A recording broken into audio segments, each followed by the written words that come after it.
The one commodity that is most valuable on this earth is time. Time to love, time to live. From the moment the human body is born, it begins dying. I can live with no responsibility whatsoever. The price I pay is that nothing matters. Or I can reverse it and everything matters. But I have to take the responsibility that's associated with that. And so if your life isn't everything it could be, you could ask yourself, well, what would happen if you just stopped wasting the opportunities that are in front of you? What is death? And what is life? What is this thing we call life? What makes life so unique and so beautiful? It is beautiful because whatever you have that you may be facing, what you may be dealing with, life is still good.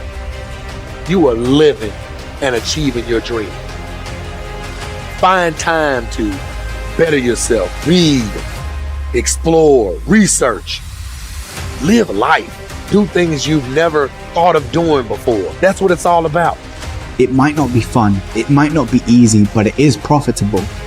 It does give you results. Think about all of the great people that we admire in our society and things that they must have had to go through in order to make it look effortless. And one day you're gonna be great, but you think you got time. You think you got time. AET 3 years from now, 5 years from now. I'm telling you, you deserve to be great now. And not only do you deserve to be great, there's some people in your life. You must be yourself if you want to experience your true purpose in life. If you're different, be different. Be different and do it with pride. If someone doesn't like it, if many people don't like it, who cares? Your life would feel better and richer if you had a goal, you chase that goal, you accomplish some things, and you would get this boost of confidence, you'd get this boost of self-esteem, like whatever it is that you're into doing. Learn from what you've just done, move forward. Learn from what you've just done, move forward. Repeat, repeat, repeat, all the way forward until one day you're going to get to the end of that tunnel and you're going to see the light. You need to take massive action.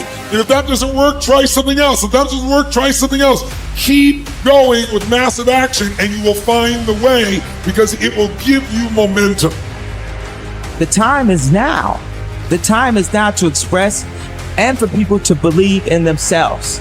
The time is now for it to be okay to be great. Listen to me, if you work for it, if you're willing to put in that sweat, that blood and those tears, baby, I'm telling you, you can have what you want, be what you want, do what you want. Are you hearing me? And start now.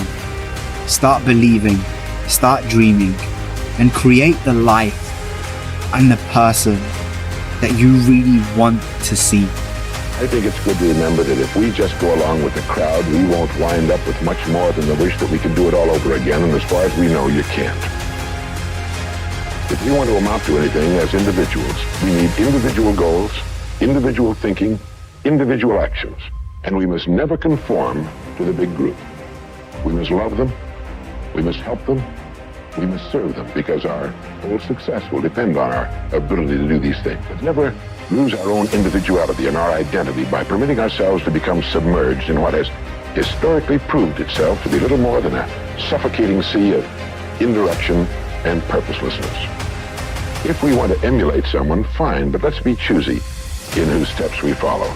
It's the only life we've got. Remember to think. Imagination is everything, and we can become what we can imagine. If you find yourself getting depressed and down at the mouth, as we all get once in a while, you might want to remember this quotation by Dean Briggs. He said, do your work. Not just your work and no more, but a little more for the lavishing's sake. That little more which is worth all the rest. And if you suffer as you must, and if you doubt as you must, do your work. Put your heart into it, and the sky will clear. And then out of your very doubt and suffering will be born the supreme joy of life. Believe it or not, in an age when we've come to nearly deify leisure time, we've almost lost sight of the fact that virtually all our satisfactions, rewards will come not from our leisure, but from our work. And don't forget the strangest secret. We become what we think about. But if you want to begin to move into your own personal greatness, if you want to begin to really enjoy a happy, successful, healthy life, you've got to be willing to go against the tide. You've got to be willing to harness your will and say, in spite of this, I'm in control here. I'm not going to let this get me down. I'm not going to let this destroy me. I'm coming back. And I'll be stronger and better because of it. You have got to make a declaration that this is what you stand for. You're standing up for your dreams. You're standing up for peace of mind. You're standing up for health. You want it. And you're going to go all out to have it. It's not going to be easy. When you want to change, it's not easy. If it were in fact easy, everybody would do it. But if you're serious, you'll go all out. So yes, I'm going to turn this situation around. I'm not going to sit back and moan and cry over what happened and what went wrong and who did what. I'm going to do something about this situation. The way to transform yourself is through your work. Now, I know this runs counter to our prevailing cultural prejudices. Work is too ugly, too boring, too vain. Self-transformation, we think, comes through a spiritual journey, therapy, a guru who tells us what to do, intense group experiences and social experiences, and drugs.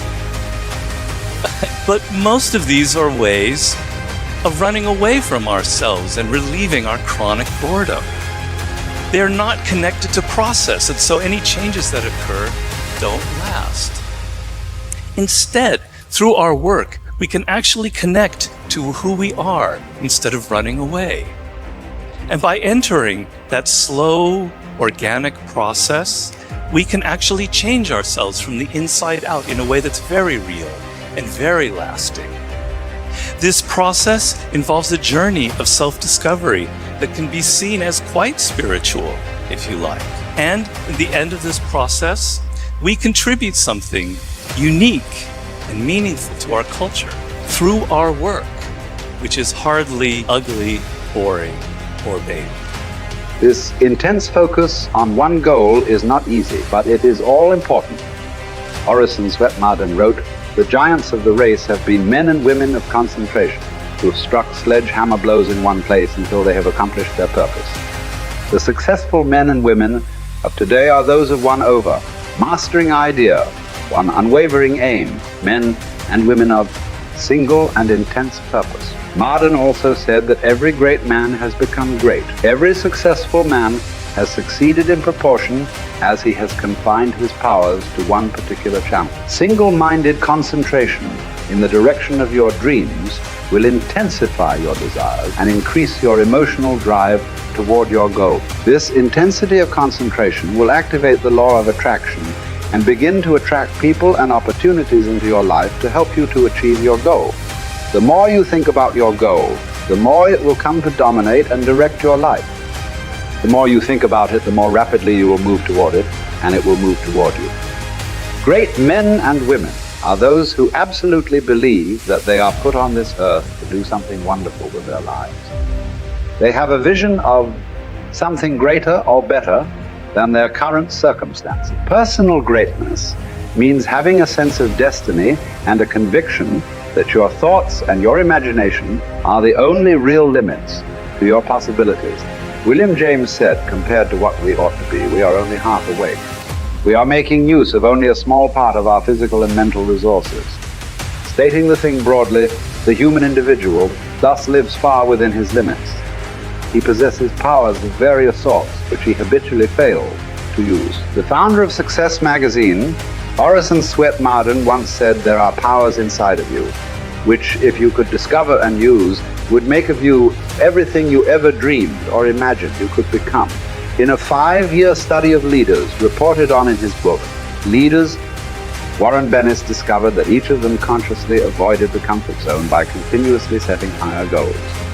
They never allowed themselves to become complacent. They lived their lives fully extended, always striving to be and do more. To develop unshakable self-confidence, you need to see yourself and think of yourself as a leader, and to do what leaders do. You need to stretch yourself toward the outermost boundaries of your potential. You need to set goals that draw out of you the very best that is in you. You need to work toward objectives that cause you to feel a sense of mastery and peak performance.